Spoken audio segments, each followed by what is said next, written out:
Hello everyone. आज हम करेंगे डाटा वैलिडेशन। डाटा वैलिडेशन का काम क्या होता है? आप एक डाटा स्क्रीन पे देख रहे हो जिसमें आपको name, order ID, city, as something करके कुछ ऐसी लिस्टिंग दिखाई दे रही है, बट उसमें एक लिस्ट के ऊपर कुछ रेड रंग के सर्कल भी दिखाई दे रहे हैं। ये क्या शो कर रहे हैं? ये शो कर रहे हैं कि आपका डाटा यहाँ पर वैलिड नहीं है। अभी जो ये आपको डेटा सेट नहीं दिखाई दे रहा है, मैं इसको भी एक बार खत्म कर रही हूँ। आपको इसका प्रयोग कैसे किया जाता है इसको बताएंगे। डेटा वैलिडेशन में चलेंगे हम और इसको क्लियर ऑल कर देंगे। मेरी लिस्ट नॉर्मल हो गई है बिल्कुल। मैंने ये डेटा को भी डिलीट कर दिया। डेटा वैलिडेशन क्या काम करता है? डेटा वैलिडेशन वो काम करता है जो आप रूल बनाते हो अपनी मर्जी से, उस रूल को रिस्ट्रिक्ट करके आपके डेटा पे फिलअप करता है। कैसे करता है? जैसे एज फैक्टर है, हम यहाँ सुमित का एज फैक्टर डाल देते हैं 25 ईयर, कमला का डाल देते हैं 18 ईयर, दीपा 15 ईयर की है, कमल 16 ईयर है और रमेश 20 साल। हमने यहाँ पर एज फैक्टर अलग अलग सबका डाल दिया। अभी हमें क्या इसमें शो करना था कि अब जिनका एज फैक्टर 18 से ऊपर है और 30 साल तक है वो वैलिड है, इसमें लर्नर बाकी इनवैलिड है। अब वो चीज कैसे शो करेंगे आप? हमने एज फैक्टर सेलेक्ट किया, डाटा वैलिडेशन में गए, डाटा वैलिडेशन और लिस्ट। ये आपका डाटा वैलिडेशन अलग अलग कंडीशंस पर काम करता है, like any value, whole numbers, decimal, listing, range, कुछ भी।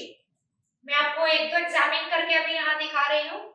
हम यहाँ बात करेंगे होल नंबर्स। मैंने यहाँ क्राइटेरिया डाल दिया 18 से लेकर और 30 साल के बीच में। इसको ओके किया। यहाँ पर आप देख रहे हैं लिस्ट पर कोई इफेक्ट नहीं है। हमने यहाँ लिस्ट को सिलेक्शन मोड से हटाया, डाटा वैलिडेशन पे गए, सर्कल इनवैलिड डाटा।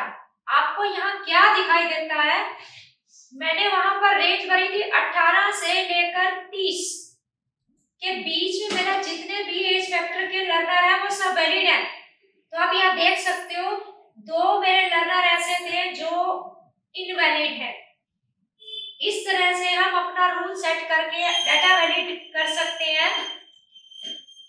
जब हमारे को यहाँ पर दीपा का एज फैक्टर पता लगा नहीं, ये तो यहाँ पर 19 साल की है, मैंने यहाँ 19 शो किया, तो आप नोटिस कीजिए कि उसका ऑटोमेटिकली इनवैलिड सर्कल हट गया। ठीक है, इस तरह से हम डाटा वैलिडेशन का प्रयोग करना सीखते हैं। चलिए मैं ये सर्कल भी खत्म कर रही हूँ। कैसे खत्म करना है? डाटा वैलिडेशन पे जाएंगे आप और इसको क्लियर ऑल कर देंगे। नॉर्मल हो गई हमारी लिस्ट। ठीक, अभी हमारे को क्या करना है? अब ये जो लिस्ट है, ये लिस्ट को मेरे को दूसरी जगह प्लेस करना था। जैसे मुझे यहाँ पर लिखना था इसको सेकंड टर्म पर नेम ऑफ लर्नर्स, लेकिन इसमें क्या दिखाई दे रहा है कि मेरे को इसमें यही लर्नर्स शो करने हैं, लेकिन इतनी देर नहीं लगेगी मैं इसको टाइप करूं। सुमित है, कमला है, दीपा है, जो भी है। मैंने क्या किया? यहाँ पर इसको सिलेक्ट किया। मेरे को ये डाटा यहाँ पे भरना है। डाटा वैलिडेशन में गए, यहाँ आकर एनी वैल्यू, होल नंबर्स, या फिर अब होल नंबर्स न्यूमेरिक फील्ड पे काम करता है, मैंने इसको लिस्ट में दे दिया। अब लिस्ट में देने के बाद मैंने क्या किया? मैंने यहाँ पर नाम डाल दिए सुमित, कमला, दीपा, रमेश। इसके साथ साथ नई एंट्री और आ गई, गीता, हर्षा। इसको मैंने ओके कर दिया। आप यहाँ पे नोटिस कीजिए कि लिस्ट के अंदर देखो मेरे नाम की एंट्री आ गई। मेरे को अभी यहाँ टाइप नहीं करना पड़ेगा हर एक को, मैंने फटाफट यहाँ पे ड्रैग किया और नेम्स को ऐड किया। ये देखिए कुछ इस तरह से जहां तक मेरा डेटा उसका वैलिड है वहां तक मेरे लर्नर्स प्लेस हो रहे हैं। बस मेरी लिस्टिंग 1 मिनट में तैयार होगी डेटा वैलिडेशन के जरिए। ये था आपका दूसरा तरीका लिस्ट से डेटा को वैलिड कैसे किया जाता है। तीसरा, जब हमारे को यहाँ पर कोई डेटा दिया जाता है, जैसे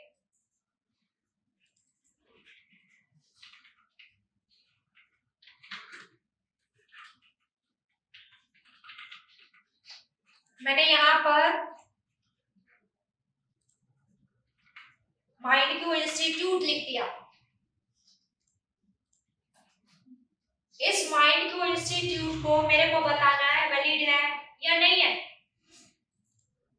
तो मैंने इसके ऊपर क्या किया, डेटा वैलिडेशन में जाकर डेटा वैलिडेशन इनपुट मैसेज में टाइटल डाल दिया,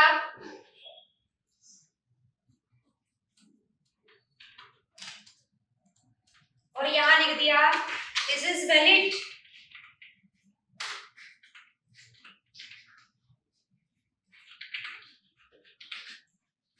एरर अलर्ट कब वार्न करती है, आपको इन्फॉर्म करती है, आपको जैसा उसका हेडिंग देना हो आप दे सकते हो।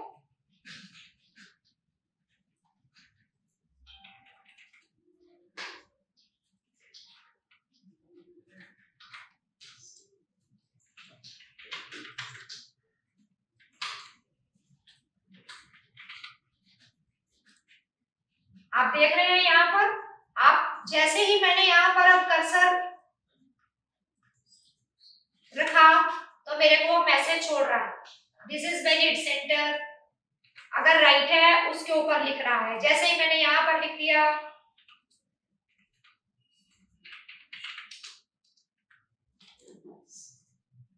अभी आपको एक मैसेज दिखाई दे रहा है यहाँ पर, ठीक है। मैंने आपको एज ए बीइंग एग्जांपल एक ऐसा ऑप्शन दिखाया जो अभी कोई भी चीज यहाँ लिख रहा है और उसको दिखा रहा है ये वैलिड है या नहीं। हटा दिया मैंने इसको। इस तरह से हम अपने मैसेज भी बना सकते हैं और आपका एरर भी दे सकते हैं। डेटा वैलिडेशन का शॉर्टकट होता है अल्टर DL। आप देख सकते हैं Alt प्रेस करेंगे, D प्रेस करेंगे, फिर L प्रेस करेंगे। डेटा के अंदर ले जाएगा आपको डेटा वैलिडेशन के लिए। इसी तरह से हमारी और ऑप्शंस काम करती हैं अलग अलग तरह से, न्यूमेरिक फील्ड पर, लिस्ट पर। जैसे अब अभी एक एग्जांपल और मैं आपको दिखा देती हूँ। यहाँ पर दे रहा है जैसे ऑर्डर आईडी, ये ऑर्डर आईडी की लिस्ट देख रहे हैं आप।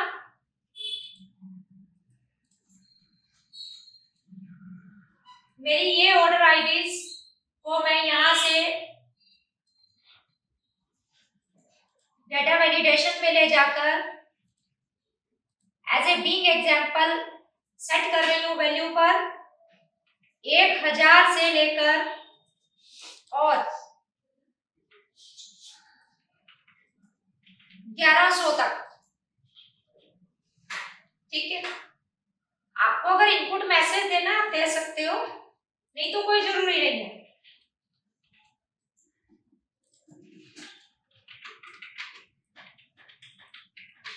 This is valid order ID.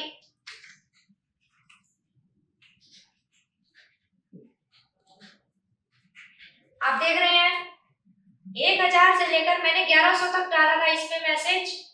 जैसे ही मैंने यहाँ 1200 डाल दिया, क्या शो कर रहा है आपको? वो आपको उसी वक्त बता रहा है कि जो यूजर ने यहाँ वैल्यू डाली है वो वैल्यू आपकी सेल के लिए सही नहीं है, रिस्ट्रिक्टेड कर दी उसने वहीं पर। और जैसे ही मैंने यहाँ पर छोटी वैल्यू डाली आपकी, देखो वैलिड कर दिया, मतलब आपका मैसेज वहां से प्रूव ऑन करके हटा गया। ये 2 इनपुट है जो आपकी लगी है, लेकिन जहां गलत भरी जाएगी तो उसको रोक देगा वो। ये देखिए, एक एग्जांपल और दिखा रही हूँ आपको। हो गया ना गलत? तो इस तरह से हम डाटा वैलिडेशन का प्रयोग करते हैं, और ये एक वो बेनिफिशियल कमांड होती है जो आपसे डाटा भरवाती है, लेकिन आपको रिस्ट्रिक्ट करके, बाउंड करके, कि आप बिल्कुल अपनी करेक्ट वैल्यूज का यूज करते हो। क्लियर? आप हटा दी, हम डाटा वैलिडेशन से बाहर आ। आई थिंक मेरे हिसाब से कमांड क्लियर हो गई होगी आपको। ये हमारे टॉपिक एडवांस एक्सेल में भी चलती है। डाटा वैलिडेशन का प्रयोग कैसे किया जाता है, कैसे लिस्टों को बाउंड करके लिखा जाता है, कैसे अपना समय गवाए हम अपनी लिस्ट को फटाफट कैसे लिख सकते हैं। Thank you.